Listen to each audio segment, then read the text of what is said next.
Welcome back to Lanterne Rouge Cycling Podcast, the recap of Volta, Algarve, and UAE Tour final stages. We had a very nice Sunday of racing, pretty exciting, especially with some big riders all competing, showing their shape before the bigger races, being opening weekend, and also, well, not on opening weekend, the French classics, which a lot of these punchers will do, and then Strade Bianche afterwards. So we'll actually start with Algarve, because it was by far the most interesting stage today, and a different approach to Mayal. We had a breakaway Benji with Schachmann, Alaphilippe, Tratnik, and Tobias Bayer. So Tudor, Bora, Quickstep, Alpecin. Schachmann was pretty tight on GC though. Yes, indeed. I don't know the exact gap by heart, but basically in that breakaway, he grew into the virtual leader's jersey. So at a certain point, he was leading the race, also on the second last Mayao climb. So pretty far into the race with 45 kilometers to go. It was looking pretty vibrant for Schachmann, but then again, the break is often getting a bit of a leash and getting that freedom of, okay, you can have the virtual leader's jersey a little bit. I don't think the peloton was overly worried either about Schachmann to the point that they were panicking about it. Don't really see that here, but I think it's fair to say the action, and I think also the broadcast started on the first Mayao climb, which is the second last Mayao climb with roughly 45-ish kilometers to go, and we saw in the breakaway ahead that Schachmann and Alaphilippe were dropping Tratnik and Bayer. This is relevant. And then in the group behind, we saw UAE rider pacing. Then we go back to the breakaway. We go back to the peloton. And I see another UAE rider pacing. And I'm like, okay, that's a small group. Wait a second. That's Almeida pacing already. On the second last climb, Patrick. What's happening? Was there bonus seconds at the top? I actually don't know. But I think there were enough people ahead so that they wouldn't matter for the GC riders. There must have been... No, there were bonies on a different climb. So maybe Almeida got the climb wrong where the bonies were, because I see two other GC riders did take some bonies later on. I think what he... maybe that is potentially true, but another reasoning could be Almeida sees Mayao, sees a 3-kilometer climb at 9%, knows that he can't win GC if he only does something there, so sees an opportunity, a climb earlier, to try and make the race harder. That's an alternative theory for me. Is that viable for you or not? It is, because McNulty's out of GC. He had another flat today, mechanical, so he was out. So UAE, ideally on this sort of parcours, so Mayao is 2.6 k's, 9%, which is about a 6-minute climb. There's then a rolling plateau of about 5 kilometers, a descent, then an 800 meter, so a 2-minute, 11% climb, another descent. Then they do the Soidos, 2K, 7%, where there is a bony sprint at the start. Another rolling plane of 10Ks, and then they got Mayao, another 6-minute climb. So it's actually really good terrain for an Almeida to soften them up, and then for a McNulty to hit them afterwards. The problem was, as I said, he's out of GC, he had a mechanical, and so they couldn't play that option, that card. And so if something else happens, we have Lipovitz attacking full from behind. Vauquelin had been gapped, and Lipovitz on the Almeida acceleration. They hit with such a change of pace, no one responds. I use those on the radio, he's got no teammates. Seixas maybe had Riccatello, but Riccatello's not going to chase them on the faster section, and it's also not his problem. It's Trek's problem for the time being. And they get a gap. Tratnik's ahead, and there was no Ineos ahead, but still, in a Grand Tour, before Col de la Loza, if you're going to lose your podium, it's a bad move. In a dot pro race, when you have podium the Tour de France, when you're like 6th on GC, when you know you probably don't have the shape to win from the GC group on the final climb, I actually really like this move. I think that's fair, and I think there's the alternative portion where Lipovitz is not the only GC rider that the team of Red Bull Bora Hansgrohe has, and the same is kind of the same for Ineos, because they've got Only next to Vauquelin as well. So I do see that as a reason for them to risk it a little bit more than if they just had one GC rider in that top 10. So we get those two riders of the front, and Tratnik's still off the front from that breakaway. He had dropped obviously on the second last Mayao climb, and Tratnik is now pacing Lipovitz and Vauquelin towards the breakaway, which is now Alaphilippe, because Schachmann actually crashed out of his virtual leader's jersey in a corner, I think in the descent of the Mayao climb. Pretty nasty crash, actually. Hit the railings by the side of the road, and those can be pretty sharp, but it looked to me like he wasn't necessarily cut anywhere. Just the impact was probably quite severe. Let's hope he's okay. And I don't know if he finished or not. I couldn't tell you for the life of me, but Patrick might be able to tell you in a couple of minutes. Nonetheless, I think we had the status quo, right? This moment where eventually Volta and Lipovic were off the front with a gap that increased to 45 seconds on a peloton where Trek was pacing for Ayuso, right? Trek with Camno was pacing that. Alvarez, they got Verona, so they got some like decent rouleurs actually to control this. They're not explosive, but Ayuso did the right thing. He just waited. He didn't panic. And then they come back shortly afterwards and control the situation. UAE are not represented in front, so maybe they're going to start pulling at a certain point for Almeida to go for the stage. Even Decathlon. If they want to win GC, they need the bonies in play, and Decathlon would start pulling. So not a reason for Ayuso to panic. Also, yeah, like Volta and Lipovic, they're doing this move for a reason because they probably are not going to be as strong on the final climb as the other top guys, or the other guys in maybe better shape in this race, rather. So still, it was a nice bit of racing, nice bit of open racing. Alaphilippe, I think, is like, does he wait? But then if he waits, no way he can beat those guys, so he's kind of persevered. He's irrelevant at this point, I'm sorry. It's over for Ala. What was this? Was Ala Polak his Twitter name? Yeah. Why was that? I actually don't know. Don't know. But he's stretching his back. He's looking like he might do something in Tirreno crazy. He'll attack in Amstel on the third last climb. Yeah, he's looking like he'll do something. I mean, he did win Quebec last year, so... He launched Pogacar at Amstel. He did, yeah. He did. He made Pogacar lose. That's actually true. It's actually true. Credits to Julien. By just full gas sprint, like doing his maximum 30-second power at 50 k's to go. But anyway, Alaphilippe entertaining. It is controlled, so it's not going anywhere despite, being a nice move. And we get to Mayal. Volta and Lipovic are caught right at the bottom of the climb. Ineos with Grosh, not Ineos, UAE have controlled as well with Little Trek. Also, Ineos, they've got 2 GC riders. Only they can play him in the wheels behind, so why not? I think if McNulty was here, he would have gone with this move.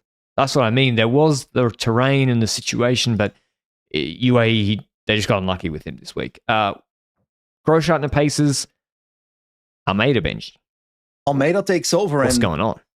You're saying what's going on, and we've had I think you mentioned to me off camera, he's had a bit of a weird week in terms of stuff he was doing. Also, for example, on that first Mayao climb, he had a fierce attack to the top as well in the last 100 meters. So that's not usual for Almeida to do.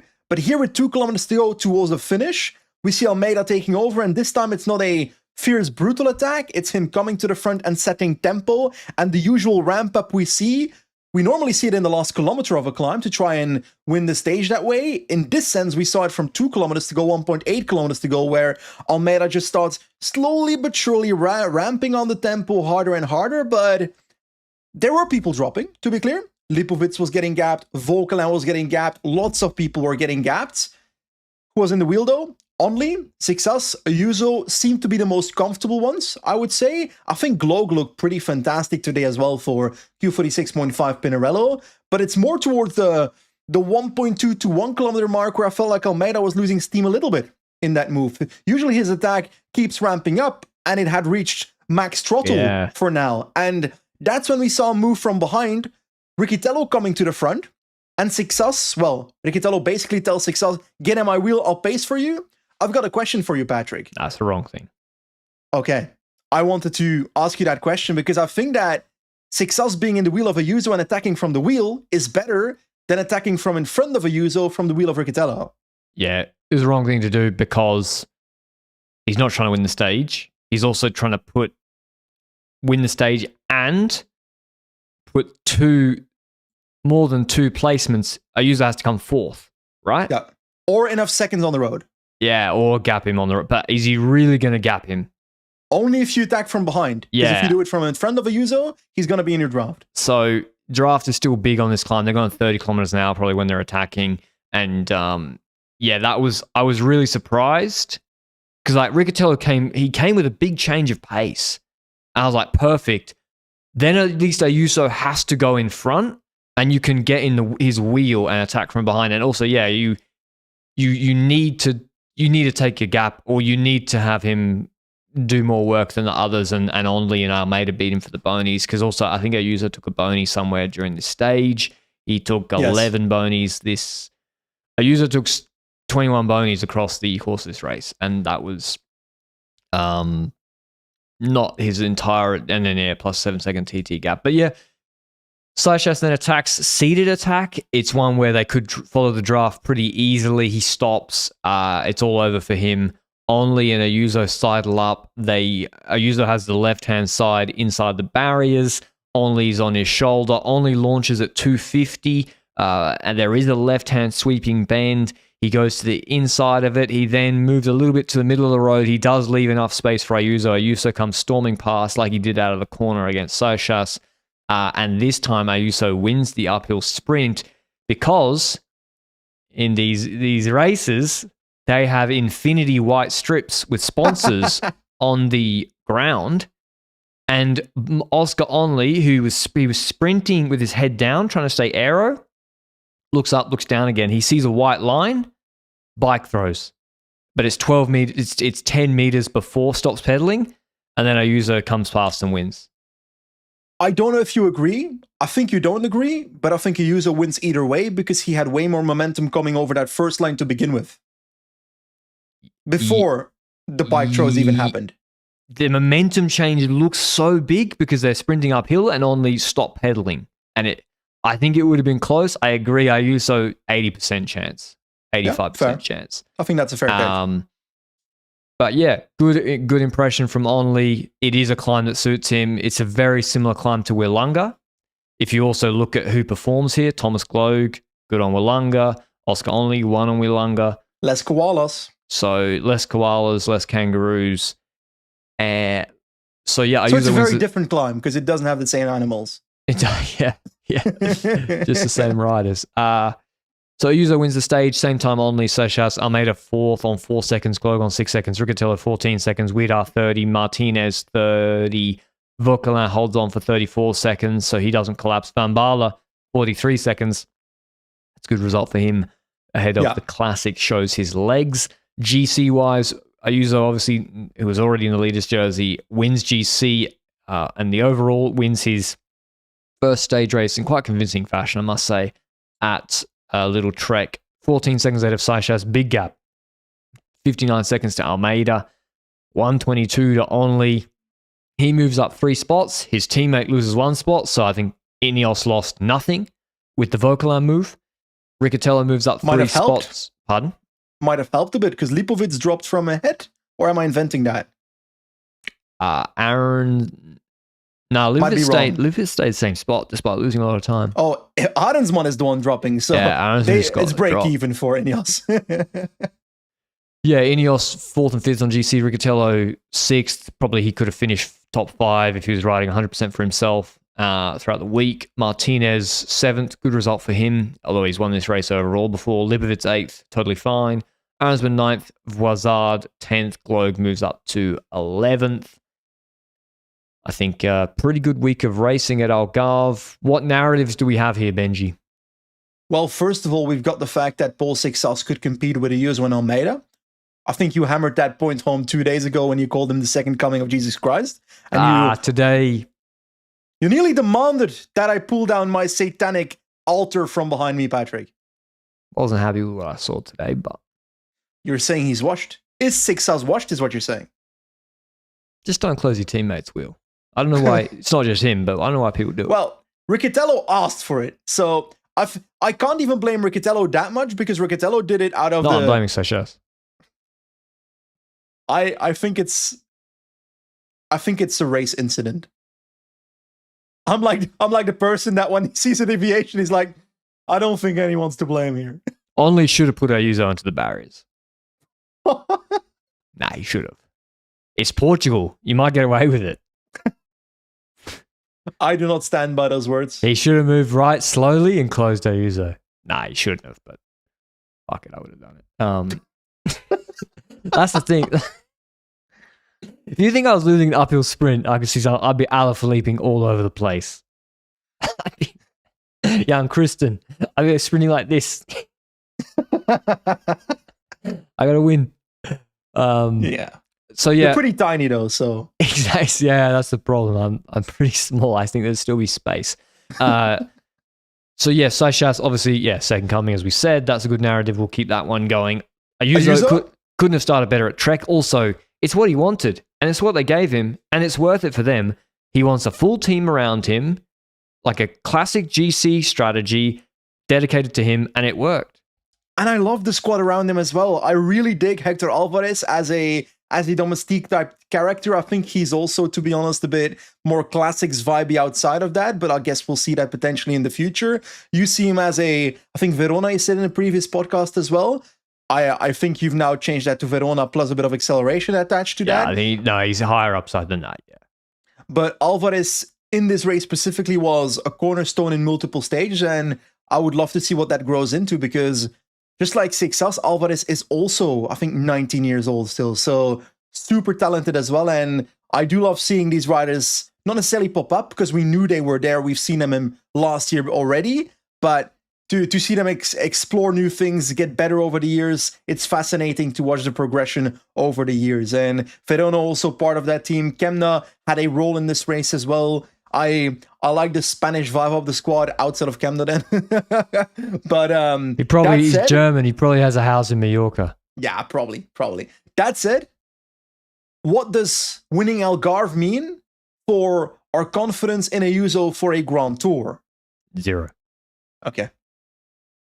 I think that's fair. But, well, yes, because last year we already saw Ayuso win 1 week races. On a 6-minute, like, moderate gradient climb and a technical 20-minute TT in a 5-day race. He won Tirreno last year, no? Yes, correct. So pretty solid. Stage racer. Like I think he's more comfortable. Like so when Libovitz attacks with Vauquelin on UAE, which isn't wrong. But on UAE, the strategy would be to throw a Jan Kristen, who would be at Algarve. He'd join the move. Ayuso doesn't want that in the leader's jersey. He just wants teammates come back, control the race, because he thinks he was the favorite to win the race. And it's totally legitimate. I watched the post-race interview of Juan Ayuso of this race. He was really thankful towards the team, etc. So definitely a different vibe between Ayuso and the team around him right now than it was last year with UAE. That's for certain. But that's how Trek operate. With Milan, they go right. It's all about Milan. With Pedersen, Tour of Denmark, even, it's all about Pedersen, and it works. It works. They won what 50+ races last year. Paris, Itzuya, Ardennes. Oh my God, Tour Auvergne Rhône Alpes. I'm never going to be accepting the Dauphiné to be named that. So the Dauphiné and then the Tour de France.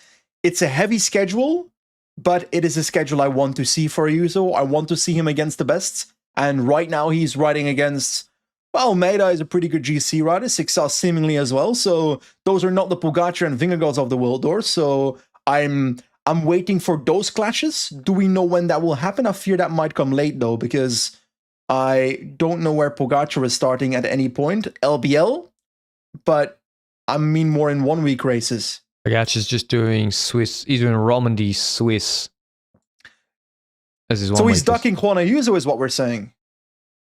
Not sure we can do that. I think he's ducking Piganzoli. Oh, okay. Yeah, I'm not having that. So, okay, Ayuso looking good. They got to be happy. The Ineos boys, the 2 new signings. How do we react to that? I think this is kind of the result I was expecting from an Omni and Vauquelin, in terms of Vauquelin not being able to follow Ayuso, Almeida, and Sixas on these climbs. Can I be honest? I kind of expect that. Now, Only looked pretty good today, looked pretty solid last time, as expected. Then Riccitello, also kind of what I expected in terms of his performance, maybe a bit more consistent already this year than I expected him to be, Riccitello, at the calf line. I didn't expect him to be this good in Algarve on punchy finishes. So I think that's the consistency of being up there in these kind of races. is the upside for me with Riccitello, but for me, for Ineos, it's what I expect from those two riders. I think it's totally fine. I mean, you listen to the Thomas interview that Benson took earlier this week. What happened in there? Because I didn't watch it. Thomas was just like, they're here to race. Yeah, we expect them to fight for the win on a couple of stages, but we're not coming here like expecting them really to win GC. Yeah. And if they don't, like, he basically said they should finish exactly where they ended up based on their preparation and their future goals. So 4th and 5th in GC only could have won today's stage in a bike throw. I think that's kind of what they wanted. Volta was generally strong. Volta should be performing better on these 6-minute climbs, 5-minute climbs. So on Foya, I expected him to be slightly better. That's for sure. But on Mayao, he won Liège. He's second in Flesh twice. Yeah, but he was riding off the front of the group for like 40 kilometers. So that's true. Maybe today he nerfed himself. But Foya, I agree with you. Yeah. Danny Martinez looks like competent again, which is good for Bora. Thomas Teakroll, though, I don't see him as like, oh, he's gonna win, get a podium at the Giro this year. You know, Almeida. I'm going into bat for Joao Almeida here. Oh. Isn't this the level he had exactly the same time last year, and then he won like 10 World Tour races afterwards? Well, I think this is... I don't think he's going to do that this year, though. He's not, because he got lucky with strength of schedule last year, but I don't think he's worse than this time last year. I agree, but his time trial was worse than I expected, though. Well, his TT was dog shit in the final stage of Algarve last year. Okay, well, his TT in Algarve in general, then over the years, is worse than it should be. He was, because usually it's better than what he shows at Algarve in the last 2 years. He was behind Gregoire with a climb in it. He was 6th. Yeah, I'm telling you, outside of Algarve's, I think he shouldn't race in Portugal anymore. Are the lights too bright in the Algarve? Are you saying that? To be honest, last year he was gonna win a stage, but Kristen from the breakaway won ahead of him. He let Kristen win, yeah. Shouldn't have done that. I don't have any. I'm just saying there's no need for alarm with Almeida. I think he's of course totally fine shape. Yeah, I think that's true. Yeah, he's about the 20-minute climbs anyway, 20 plus minutes. It's right in the Giro anyway, so it's not like he needs to like be at the level of Pogacar for the Tour de France either. You know, it's like he's competing against who for the Giro? Jonas Vingegaard. Piganzoli, like I said. So what else? Paul Magnier, he's flying quickest sprinter this week. We didn't do the recap yesterday. Maybe we'll do that. We'll do that in the weekly show, talking about the classics. Actually, keep the classics guys to the weekly show and omelette preview. UAE, anything else from Algarve? Not really. Okay, UAE Tour, we'll keep this short. There was a breakaway of strong rouleurs. Uno X and Naesen decided that a sprint was what they wanted, and a sprint is what they got, and a Jonathan Milan beatdown was what they received. One element though, Modern Adventure was strong in the last 1.5 kilometers, and I do want to give that credit. Pickrell then moved to the wheel of Milan, and like Pickrell was not going to beat Milan in the sprint, so that's fair. But very strong lead out by them. But that's also all I can say about. And they went in the break. Did you know you could do that? Yeah, you could apparently go in the breakaway and still have a solid lead out in the peloton. Shocking, right? It's incredible. Although maybe Visma should have done that today in Andalusia. You know, I mean, UAE and Q365 went in the break, and then Visma had to chase. So maybe they should have gone on the break. Okay. Milan wins 3 stages. I have to say the sprints were pretty underwhelming because there was no big guns there, like we said. In terms of GC, no changes, no crashes, thankfully. Del Toro wins his first 1-week World Tour stage race, I believe. Yep. And 2 stages at the UAE Tour, making Mauro Gianetti very happy at the top of Hafit yesterday. Tiberi second, very good result for him. You know, if there wasn't such a strong opponent, he would have maybe won his first World Tour 1-week race.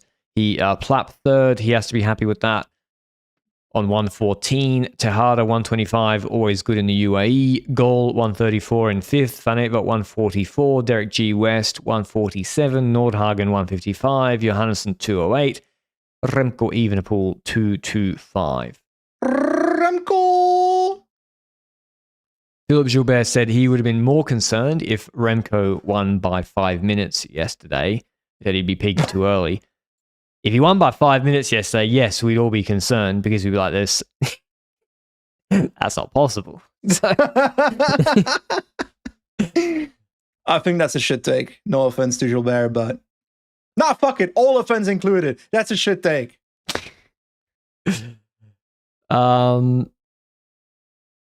I also don't think there's any need for alarm with Remco. Well, I don't fully agree with you. For Remco, I am more in need of seeing a 1 week result. I am more in need of seeing confirmation because we see too much inconsistency with Remco Evenepoel for a rider that at his peak podiumed the Tour de France with exceptional watts.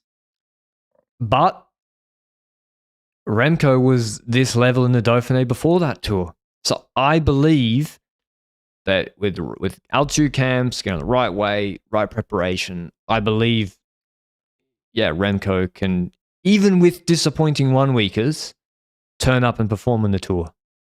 That is a possibility, but I need more confirmation for that to be a certainty. And right now it's far from a certainty. So that's how I respond to that. You know what I mean? From my angle, I'm like, there's no, if the Tour de France started with no other confirmations from Remco beforehand, and we get some ups and some downs before, then there's no way we can say whether he will crumble or whether he will be able to stay consistent throughout the Tour de France. Yeah, and like, how does it work with his personal DS being the DS, but Lipovitz is there? Is that even the case anymore? I'm pretty sure there was a Spanish guy in the car for the majority of Remco's races. At Bora? In the first race Remco did, which was Challenge Mallorca at least. Yeah, but not here.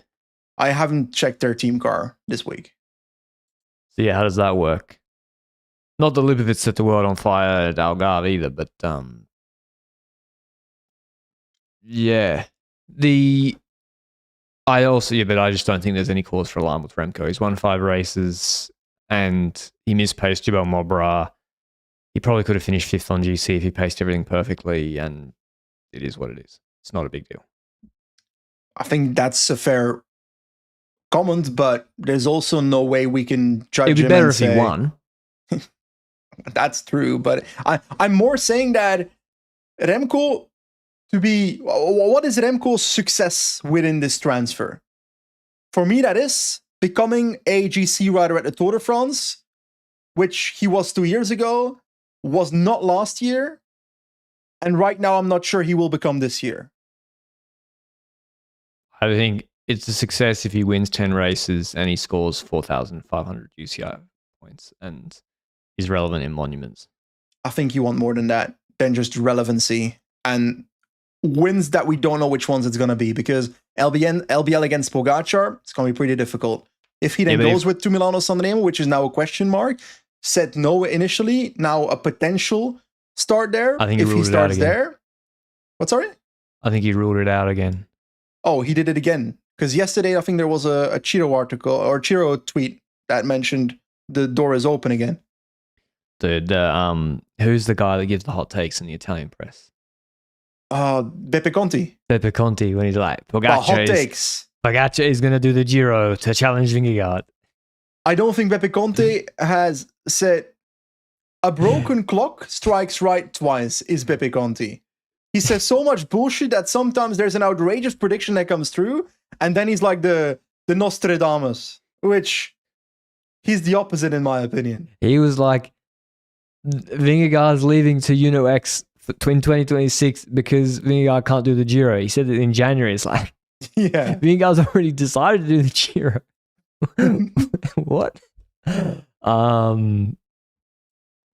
UAE Tour, yeah, we should speak about Del Toro. What does this mean for him? It's pretty good, eh? Yeah, it's pretty good. He does exactly what the doctor, what the doctor ordered, and that's like win. And he also won the first stage. So 3 wins. He can't start a season better than that. He's got Strada Bianca coming up. Like him and Pogacar's a pretty scary combination there. And then Tirreno, he's going to be the big favorite. I'm looking forward to Basque Country where there's a showdown between him and Ayuso.